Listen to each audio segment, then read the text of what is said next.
초등학교에 다니는 아들놈이 시험을 보면 30점을 넘지 못하는 거예요. 속상한 아버지가 아들 성적 좀 높여보겠다고 이런 제안을 했습니다. 아들, 네가 다음 시험에서 60점 이상을 받으면 아빠가 상으로 용돈 5만 원 줄게.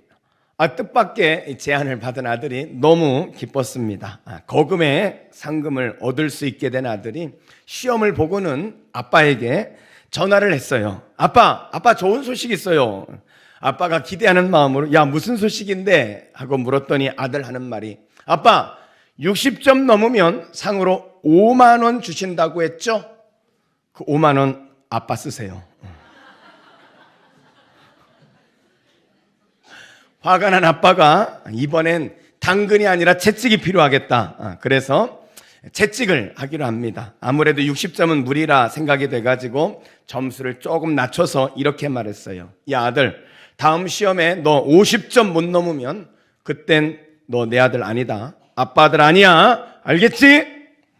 시험이 끝난 날 아빠가 기대하는 마음으로 아들에게 야 이번엔 몇 점 맞았나 보자 했더니 아들이 하는 말이 그런데 아저씨 누구세요? 크리스마스가 다가오고 있습니다. 많은 사람들이 이 크리스마스의 주인공을 모르고 예수님이 누구세요? 그렇게 크리스마스를 보내지 않나 하는 생각이 듭니다. 크리스마스를 앞둔 어느 주일 이 선생님께서 아이들에게 여러분 아기 예수님이 왜 베들레헴에서 태어나셨을까요? 하고 물었습니다. 여러분 왜 그랬을까요? 예언을 이루기 위해서? 아니면 이 가이사가 호적하라는 그런 명령이 있었기 때문에? 이때 한 아이가 손을 번쩍 들더니 이렇게 대답합니다. 선생님 그걸 몰라요. 왜냐하면요 예수님 엄마가 거기 있었거든요. 썰렁하네요. 여러분 이 크리스마스의 주인공은 당연히 예수님이시죠. 그런데 예수님 다음으로 다른 주인공이 있다면 그것은 아마도 마리아일 것입니다. 크리스마스는 예수님의 어머니 마리아를 떠나서는 이야기할 수 없는 것이죠. 성탄의 사건은 하나님의 은혜를 입은 마리아를 통해서 이루어졌기 때문입니다. 그러나 사실 여러분 처음 성탄을 맞이하는 마리아의 심정은 어땠을까요? 아마 굉장히 당황스러웠을 거예요. 왜냐하면 당시 마리아는 27절에 보면 약혼한 처녀라고 그렇게 말씀하고 있습니다. 여러분 당시의 결혼 풍습을 우리가 이해할 필요가 있는데 당시는요 보통 이 당사자들이 어릴 때 양가의 아버지가 약속을 하는 거예요. 약속을. 그래서 합의를 합니다. 시간이 지나가지고 신랑이 13살이 되면 이제 성인이 되고 성인식을 해요. 그러면 이제 결혼을 할 수 있는 나이가 되는 겁니다. 그러면 적당한 때를 양가 부모님이 이제 합의를 해가지고 이제 약혼을 하게 되어져요. 약혼식을 하고 나면 그리고 나서 한 1년 정도 후에 결혼식을 올리게 되어지는 겁니다. 그런데 이스라엘 사람들에게 있어서 이 약혼식이 매우 중요한 것입니다. 왜냐하면 이 약혼식은 하나님 앞에서 이 랍비를 이제 중간에 세우고 서약을 하는 거거든요. 이 랍비 앞에서 서약을 하고 랍비가 기도를 해줍니다. 그리고 약혼 증서를 서로 주고받게 돼요. 그런데 그때부터 법적 구속력을 갖게 되는 거예요. 그래서 이제는 서로가 남편, 아내 이렇게 부를 수 있습니다. 그러니까 공식적인 부부의 시작이 약혼에서부터 시작이 되어진다는 거예요. 그런데 문제는 지금 약혼은 했어요. 약혼은. 그런데 잠자리는 같이 하지 않았단 말이죠. 근데 마리아가 임신한다는 거예요. 여러분 요셉이 얼마나 당황스러웠겠습니까? 요셉은 의로운 사람이다. 성경은 말씀하거든요. 그러니까 부정한 이 마리아 데려오는 것을 원하지 않았습니다. 그런데 다른 방편으로는 이 마리아를 너무 사랑했거든요. 이 사실이 만약에 드러나게 되어진다면 마리아는 돌에 맞아 죽는 거예요. 그러니까 이 사실을 공개할 수도 없는 거예요. 이 요셉이 얼마나 고민이 됐겠습니까? 그 밤에 밤잠을 이루지 못하고 고민을 하고 있는데 천사가 나타나서는 성령으로 잉태했다는 거예요. 하나님께서 잉태하게 하셨다. 이 말을 요셉은 믿음으로 받아들입니다. 그리고 마리아를 데려오게 되어지죠. 그런데 여러분, 이 요셉도 당황스러웠겠지만 더 당황스러운 건 사실 마리아였을 것입니다. 이제 결혼을 앞두고 있어요. 새로운 부부의 삶에 대한 기대를 가지고 하루하루 살아가고 있는데 이게 웬 날벼락입니까? 하루아침에 모든 것이 다 무너지게 생겼단 말이죠. 성령으로 잉태되었다고요? 여러분, 그걸 누가 믿을 수 있겠습니까? 부정한 여인이라고 돌에 맞아서 죽을 수밖에 없는 그런 상황이란 말이죠. 이런 엄청난 사건을 대하는 이 마리아의 마음이 어땠을까요? 성령으로 잉태할 것이다. 이것을 받아들인다면 마리아는 죽음이란 말이죠. 이때 마리아가 어떻게 받아들였는지. 여러분, 오늘은 이 마리아가 이 사건을 어떻게 받아들였는지를 한번 생각해 보면서 이 성탄에 우리도 마리아처럼 하나님의 계획을 이루는 그런 통로로 그런 축복의 삶을 누릴 수 있었으면 좋겠습니다. 자, 그렇다면 이해할 수 없는 하나님의 역사를 마리아는 어떻게 받아들였을까요? 이 이해할 수 없는 역사를 마리아는 어떻게 받아들였을까요? 첫째, 마리아는 믿음으로 받았습니다. 한번 따라하겠습니다. 마리아는 믿음으로 받았습니다. 서론에 말씀드렸지만 마리아는 지금 남자를 알지 못하는 약혼한 처녀였습니다. 그런데 오늘 가브리엘 천사가 와가지고는 마리아에게 이렇게 말하는 거예요. 31절에 보니까 보라, 내가 잉태하여 아들을 낳으리니 그 이름을 예수라 하라. 잉태하여 아들을 낳겠다는 거예요. 여러분, 이 소식이 엄청난 소식인데 거기에 이름까지 지어줘 버렸어요. 이름을 예수라 하라, 예수라 하라. 이름까지 지어줬단 말이에요. 여러분, 이 황당한 일이 어디 있습니까? 이해할 수 없는 이 말이죠. 여러분, 이때 마리아가 어떻게 합니까? 마리아가 이 일에 대해서 믿음으로 받아들이는 거예요. 자, 45절을 보면은요, 마리아의 친척 중에 이 침례 요한의 어머니 엘리사벳이 마리아를 향해서 이렇게 말합니다. 45절에 주께서 하신 말씀이, 엘리사벳이 하는 이야기예요. 주께서 하신 말씀이 무슨 말씀이에요? 잉태할 것이다. 이 말씀이 반드시 이루어지리라고 믿은 그 여자가 누굽니까? 마리아죠, 마리아. 주께서 하신 말씀이 반드시 이루어지리라고 믿은 그 여자에게 복이 있도다. 엘리사벳이 그렇게 말했어요. 그러니까 마리아는 어떤 여자예요? 믿은 여자예요. 믿은 여자. 믿은 여자에게 복이 있도다. 이렇게 말씀합니다. 여러분, 이 엄청난 사건, 이해할 수 없는 이 사건을 마리아는 지금 믿음으로 받아들였다는 거예요. 여러분, 하나님이 일하시는 방법, 하나님이 일하실 때 거기에 쓰임받고 우리를 통해서 그런 일을 이루는 삶을 살길 원한다면 오늘 우리에게 필요한 것이 있다면 그것이 믿음이에요. 믿음이 없는 자하고 하나님은 일하시지 않습니다. 하나님의 말씀이 지식이 아니라 믿는 자에게 능치 못함이 없다 하는 말씀이 진짜 내 삶에 믿음으로 반응하는 사람을 통해서 하나님은 역사를 이루어 가신다는 거예요. 여러분, 믿음이라는 것은 두 종류가 있습니다. 하나는 인간의 지식과 경험을 믿는 보편적 믿음이 있어요. 인간의 지식과 경험에 의해서 생긴 믿음이라는 거예요. 자, 여러분, 우리가 약국에 가서 약을 삽니다. 아프면 약을 먹죠. 여러분, 약을 먹을 때 우리는 지식적인 믿음이 있어요. 어떤 믿음이냐면 제약회사에서 이 감기에 좋은 약이란 임상 실험을 했기 때문에 감기인 내가 먹어도 이것이 나을 것이다 하는 믿음이 있단 말이에요. 그렇죠? 이 지식적 믿음 있기 때문에 우리가 약을 먹는 겁니다. 또 아침 해가 뜹니까 안 뜹니까? 어제도 떴고 그제도 떴어요. 내가 태어날 때부터 아침에는 떴단 말이에요. 이 경험이 있단 말이죠. 경험이. 이 경험 때문에 내일 아침 해가 뜬다는 것을 여러분 믿습니까? 안 믿습니까? 믿죠? 믿죠. 무엇에 의해서? 경험에 의해서. 이런 믿음을 지식적, 경험적 믿음, 보편적 믿음이다. 이렇게 말하는 거예요. 근데 믿음은 또 하나의 믿음이 있습니다. 그 믿음은 종교적 믿음, 특수한 믿음이라고 말할 수 있어요. 이것은 인간의 지식과 경험이 아닌 하나님의 말씀을 통해서 믿는 것입니다. 사람들은 인간의 지식과 경험으로 하나님을 믿으려 하기 때문에 하나님을 알 수도 없고 믿을 수도 없는 거예요.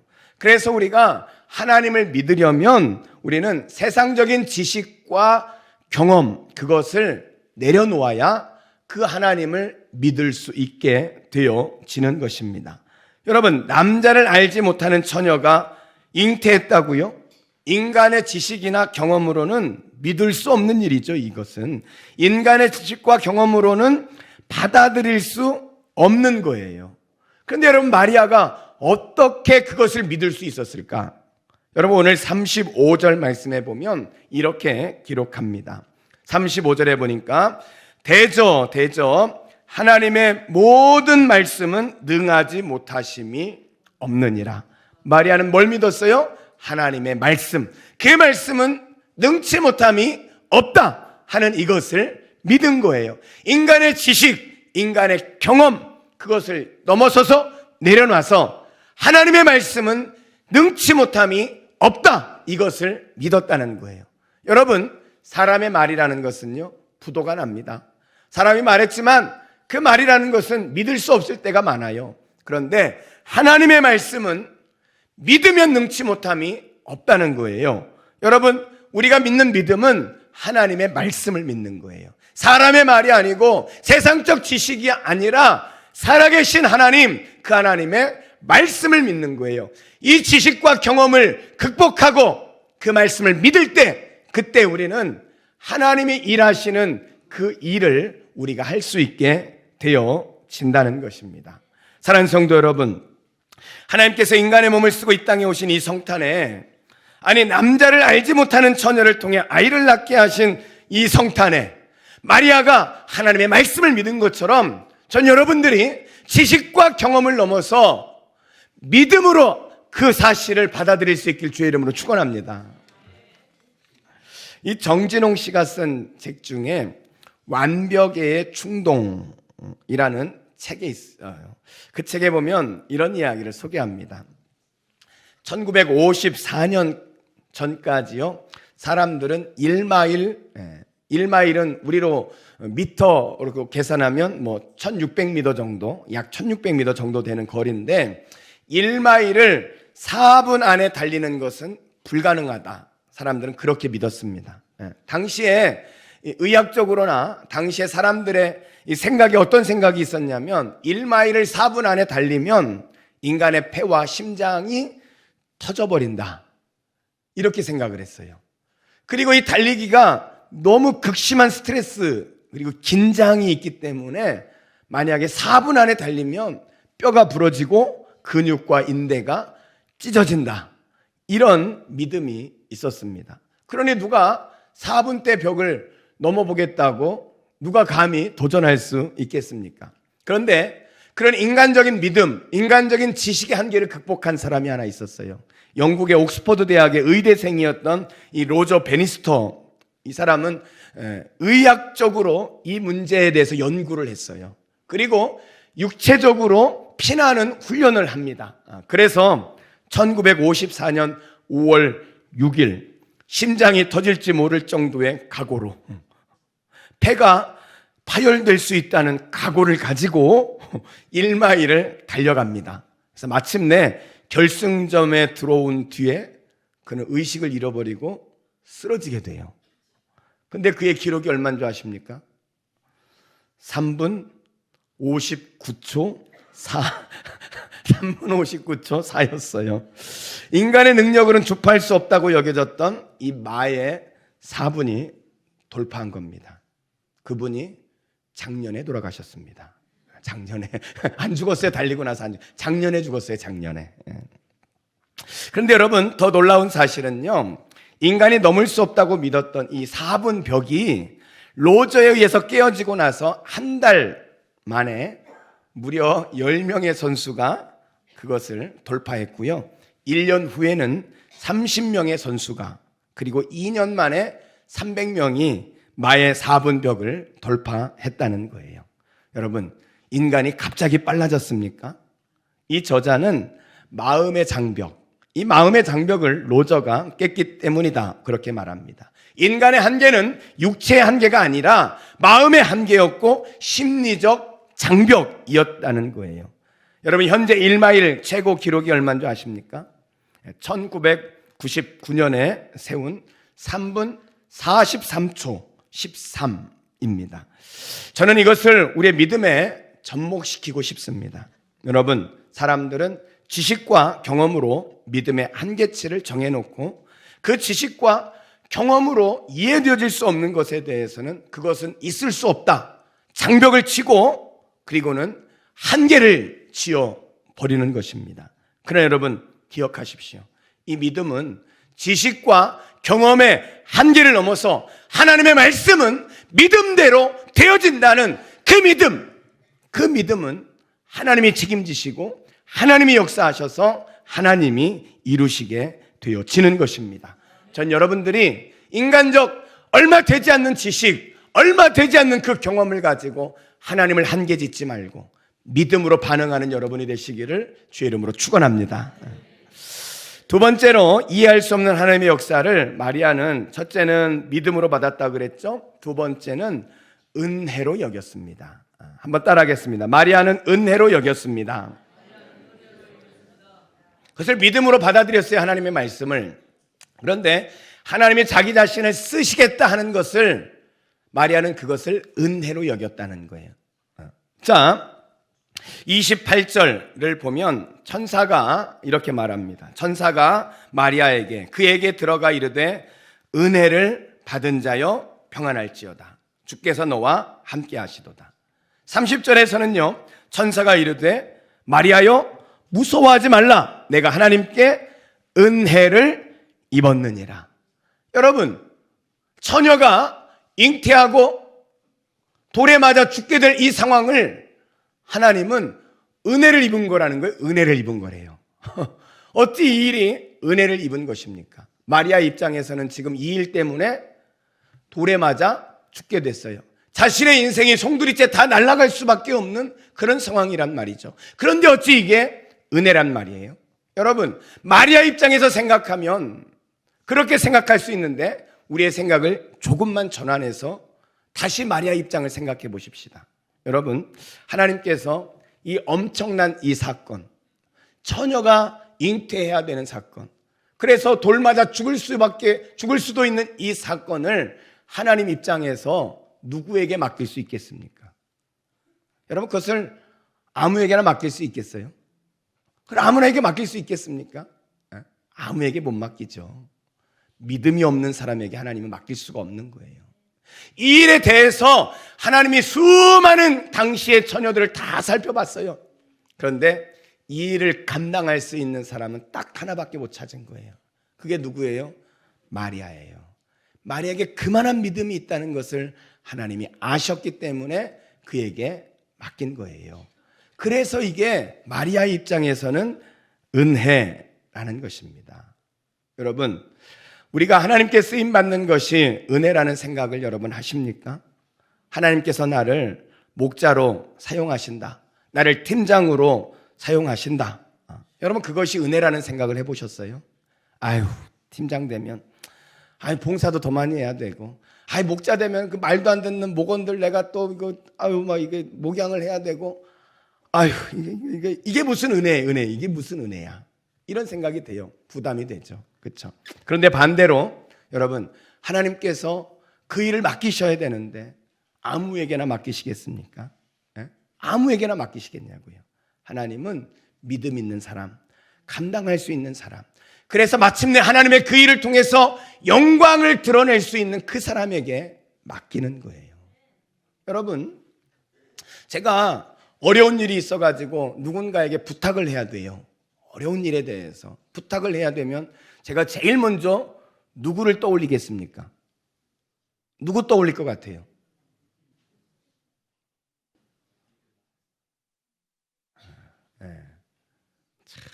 우리 마누라를 떠올리겠죠.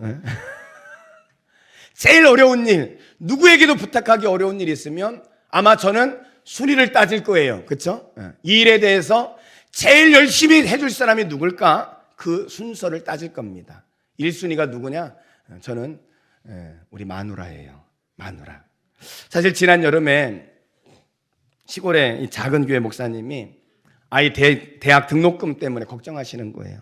제가 이 일을 안 들으면 문제가 안 되는데 듣고 나면 제가 그때부터는 마음이 이게 가만히 있을 수가 없는 거예요. 제가 그래가지고 이걸 어떻게 하나, 참 오지랖이 넓어가지고 이걸 어떻게 하지 고민하다가 제가 어떻게 했을까요? 제 능력이 안 되니까 우리 마누라님한테 이야기를 했죠. 우리 집사람이 등록금을 해줬어요. 물론 엄청 투덜대면서 했습니다.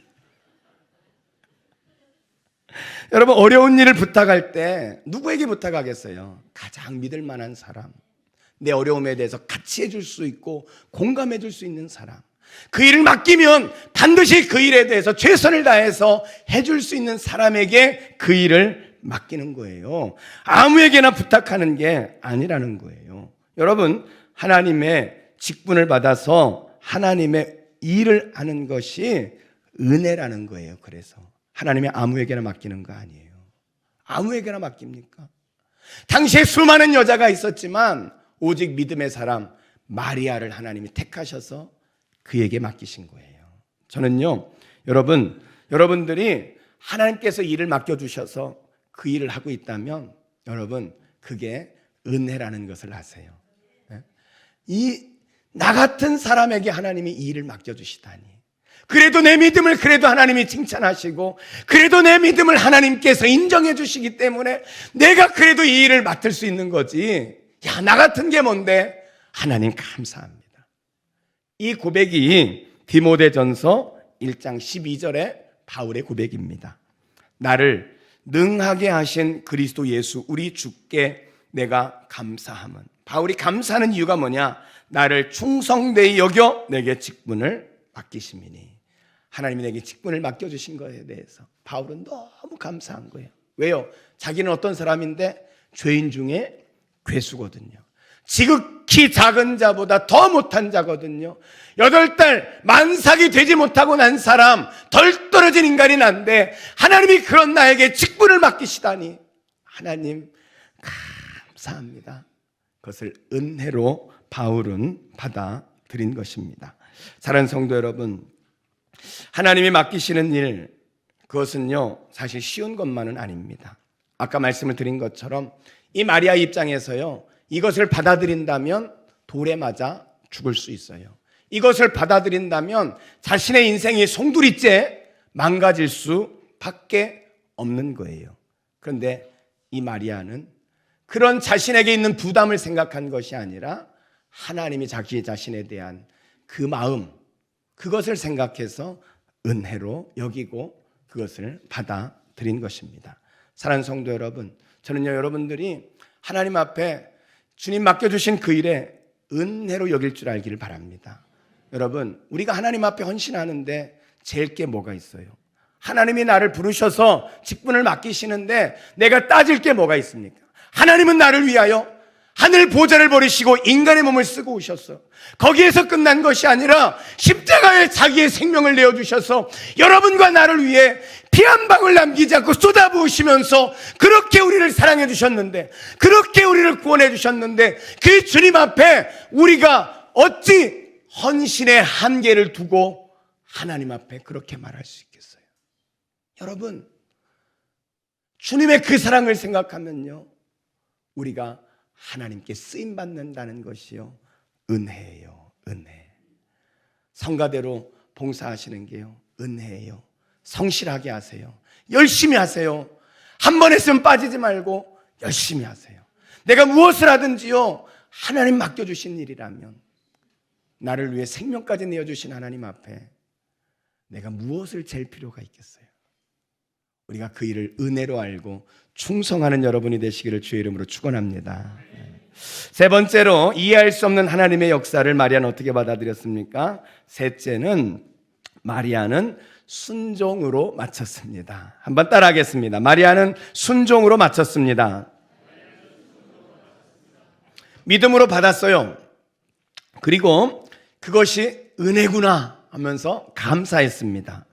그런데 여러분, 그것을 막상 순종한다는 것이 쉬웠을까요? 어려웠을까요? 쉽지 않죠. 그렇죠? 목숨이 왔다 갔다 하는 그런 문제란 말이에요. 이것을 순종한다는 것이 쉬운 문제가 아니란 말이에요. 장래가 어떻게 되는 겁니까? 그 사랑하는 요셉과는 어떤 관계가 되는 거예요?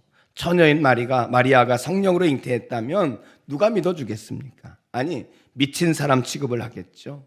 부정한 여인이라고.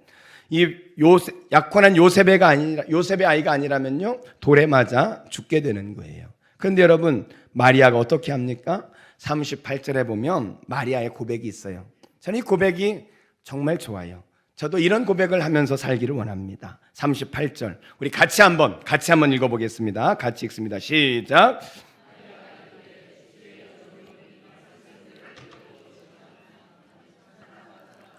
마리아가 이르되 주의 여종이오니. 저는 개역 한글 이전의 성경이 더 익숙한 것 같아요. 저 이 말이 더 좋아요. 주의 계집종이오니. 주의 계집종이오니. 어쩌면 이 말이 더 맞는 말일 수 있어요. 예수님 앞에, 하나님 앞에 주님 저 계집종이라고 자기를 낮추는 게 더 맞겠죠. 주의 계집종이오니 말씀대로 내게 이루어지이다. 마침표를 탁 찍은 거예요. 순종의 마침표를 찍은 거죠. 순종의 마침표를 딱 찍는 그 순간 어떤 일이 벌어졌습니까? 천사가 떠나가니라. 무슨 의미예요? 하나님이 됐다, 됐어. 안심이 되신 거예요. 됐다, 됐어. 그러면서 천사가 떠나가고, 그리고는 이 마리아를 통해서 하나님의 그 위대한 계획을 실행하시는 것입니다. 하나님의 일은 언제나 순종으로 마침표를 찍는 것입니다. 여러분, 순종 없이 어떻게 하나님의 일이 진행되겠습니까? 순종 없이 어떻게 생명이 태어나겠습니까? 순종 없이 어떻게 하나님의 위대한 일들이 이루어질 수 있겠습니까? 여러분, 희생이 담긴 이 순종을 통해서 하나님은 역사를 만들어 가시는 것입니다. 여러분, 그 순종의 길에 어떤 부담이 있고 어떤 어려움이 있어도 그것이 은혜로 여기시고 그것을 믿음으로 순종해 나가시기를 주의 이름으로 축원합니다. 과거에 제가 과천교회 김기동 집사님 간증을 하나 소개한 적이 있었어요. 오늘은 그때 들었던 간증을 하나 또 소개하겠습니다. 이 김기동 집사님은 회사를 운영하는 분이었어요. 회사를 운영하는 사장님인데, 그분은 회사를 운영하지만 그분의 마음 가운데는 항상 하나님의 나라가 우선이었어요. 항상 하나님의 나라가 우선이었기 때문에, 그래서 항상 하나님의 복음을 전하는 일에 순종하며 살아야 되겠다. 그렇게 인생을 살았습니다. 아침에 출근하기 전에 자동차에 딱 앉잖아요. 그러면 시동을 걸기 전에 그는 늘 기도를 합니다. 하나님, 오늘도 믿기로 작정된 사람을 만나게 해주십시오. 그분의 말로 표현하면, 하나님, 오늘도 익은 고구마를 만나게 해주십시오. 이렇게 이제 기도를 한 겁니다. 그리고 하루를 시작해요. 어느 날이었습니다. 기도를 드리고 이제 출근을 하는 거예요. 그런데 빨간불이 돼서 차가 딱 섰어요. 차가 섰는데 금방 뒤에서 차가 멈추지 않고 꽝 하고 들이받은 거예요. 차에서 내렸더니 상대방이 너무 미안해하면서 자기가 전적으로 책임을 지겠다고 사과를 막 하는 거예요. 여러분, 그런 상황이면 이 집사님이 무엇이 지금 신경 쓰였겠습니까? 차가 신경 쓰였겠죠. 근데 이분은 차를 신경 쓴 게 아니에요. 하나님이 오늘 익은 고구마를 붙여주셨구나 생각을 하는 거예요. 그래가지고 그 미안해하는 그 사람에게 이렇게 말합니다. 선생님, 반발하는 것을 받으라고 있는 겁니다. 걱정하지 마세요. 여러분, 이게 쉽게 할 수 있는 말이 아니잖아요. 어떻게 그런 말을 할 수 있겠어요? 이 사람이, 상대방이 참 이상한 사람이다. 그러면서 이제 명함을 줘가지고 명함을 받고 이제 출근을 해서 견적을 내보니까 100만 원 정도 견적이 나왔어요. 점심시간이 가까워가지고 이제 전화를 했습니다. 전화를 하면서 상대방에게 이렇게 말했어요. 수리비가 100만 원 정도 나올 것 같습니다. 그런데 제가 수리하지 않고 그냥 타려고 합니다. 그 대신 점심이나 한번 사주십시오. 그러니 상대방이 얼마나 빨리 나왔겠어요? 100만 원을 점심으로 때울 수 있으니까 나와서 이야기를 합니다. 아니 반반은 받으라고 있다는 말도 심상치 않은데 아니 점심이나 사달라고 하는 이 사람이 뭔가 좀 이상하다 생각이 들었죠. 이런저런 얘기를 하다 보니까 이 사람이 예수 믿는 사람이라 그랬구나 하는 걸 깨닫게 돼요. 그래서 이분이 자기 이야기를 하는 겁니다. 자기가 미국에 유학을 갔을 때 사실은 교회를 다녔었는데 유학 갔다 와가지고 직장 생활하고 그러면서 지금은 교회를 못 다니고 있고 지금 내가 어느 외국인 회사의 부사장이라고 우리 자기 자신을 소개를 하는 겁니다. 김기동 집사님이 가만히 있었겠어요? 전에 교회를 다니다가 안 다닌 사람이니까 교회를 다녀야 된다고 그렇게 이야기를 했더니 그분이 교회를 가겠다고 약속을 그렇게 한 거예요.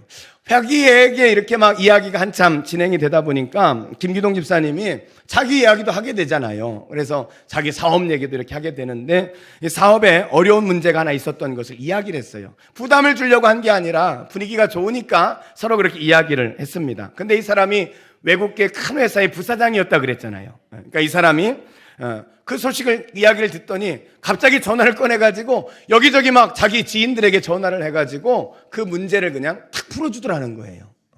그래가지고 회사에 그 문제가 해결이 되어졌다는 거예요.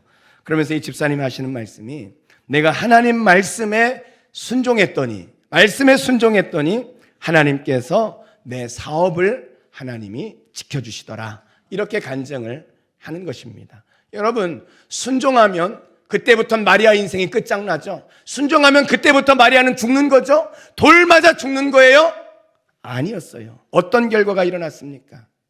하나님은 그 마리아를 지켜주시죠.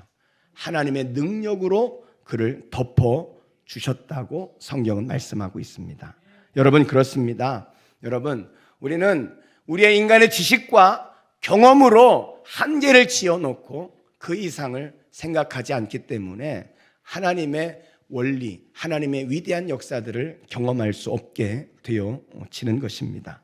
여러분 오늘 이 마리아가 주의 여종이오니 말씀대로 내게 이루어지이다 하고 순종할 때 주의 천사가 떠나가고 하나님이 일하시기 시작했던 것처럼 마리아의 순종 때문에 하나님은 예수님을 이 땅에 보내셨던 것처럼 마리아의 순종이 있어서 우리를 구원하신 예수님의 탄생을 메리 크리스마스 하면서 축하할 수 있었던 것처럼 오늘 2000년이 지난 오늘 우리에게 하나님께서 요구하시는 삶의 모습이 있다면 여러분 그것을 믿음으로 받아들이시고 그리고 그것을 나 같은 사람에게 맡기셨다는 그 마음으로 은혜로 여기시고 그리고 그 일에 내 삶으로 순종해 내신다면 하나님은 여러분을 통해서 우리가 할 수 없는 하나님 크기의 그런 위대한 일들을 이루게 될 줄로 믿습니다. 미셀 퀘스트의 시를 한 편 읽어드리고 오늘 말씀을 마치려고 합니다. 주여, 라고 하기가 두렵습니다. 주님은 저를 어디로 데려가시는 것입니까? 저는 허탕을 칠까 두렵습니다. 덮어놓고 백지에 도장을 찍기가 두렵습니다. 한 번만이 아니라 자꾸만 예라고 대답할 것이 두렵습니다. 이 순종의 마음을 가진 사람의 이 내적 갈등을 너무 잘 표현하고 있지 않습니까? 시인은 계속해서 하나님의 관점을 표현합니다. 하지만 아들아, 예라고 대답해다오. 내가 세상에 오기 위해 마리아의 예라는 대답이 필요했듯이 너의 예라고 하는 대답이 필요하다. 오늘 이 세상을 구원하는 데에 아무래도 너의 긍정적인 대답이 필요하다. 그리고 마지막으로 저자는 자신의 마음을 다시 이렇게 고백합니다. 오 주님, 주님의 요구는 참으로 두렵습니다. 그러나 누가 주님을 거역할 수 있겠습니까? 내 나라가 아니라 주님의 나라가 임하고 내 뜻이 아니라 주님의 뜻을 이루기 위해서 예라고 대답하게 하소서. 기도하겠습니다.